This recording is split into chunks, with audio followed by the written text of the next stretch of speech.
તો hello guys, કેમ છો? હું છું તમારો હર્ષલો. પાછો આવી ગયો છે. આપણે હવે આ વહેલા ઉઠી ગયા રનિંગ માટે જતા હવે આ બૂટ સાફ કર્યા છે.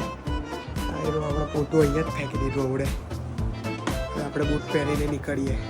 તો આપણે આ યશને પૂર્વરાજને લઈ લીધા છે. અમારા ગ્રુપમાં આજ ભાઈ બહુ ઘોડો છે.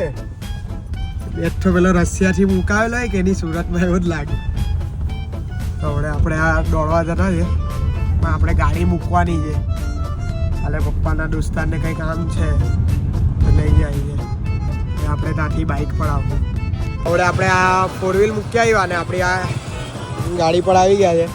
આ આપણો આ રશિયાથી મંગાવેલો છોકરો જ આવી છે. રશિયાથી ઇમ્પોર્ટ કરાવેલો અહીંયા. આખો દિવસ તો આપણે કંઈ બ્લોગ બનાવ્યો નહીં, આપણે થોડા કામમાં હતા. હવે ફ્રી થયા છે એટલે હવે આપણે ચાલ્યા પબજી રમવા.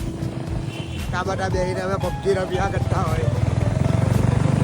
જો ગાઈસ, આપણે હવે લાલભાઈ સ્ટેડિયમમાં આવેલા હતા.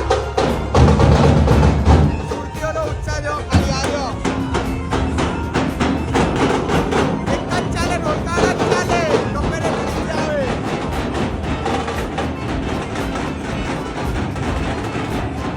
તો ગાઈસ, આપણે હવે ઘરે આવી ગયા છે. બેહવા ગયેલા હતા પબજી રમીને આવી ગયા ઘરે. આપણે આ ગાજરનો હલવો બનાવેલો હતો ઘરે. તો મસ્ત હવે ખાઈ પીને ઊંઘી જઈએ. પાછું હવે દોડવા જવાનું છે એટલે બરાબર ઊંઘ પૂરી થાય તો મજા આવે. તો હવે પાછો આવી ગયો છે તમારો હર્ષલો.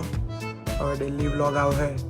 જો તમને આજનો મિની વ્લોગ ગમે હોય તો લાઈક, કોમેન્ટ અને ફોલો જરૂરથી કરજો. ચાલો, જય માતાજી.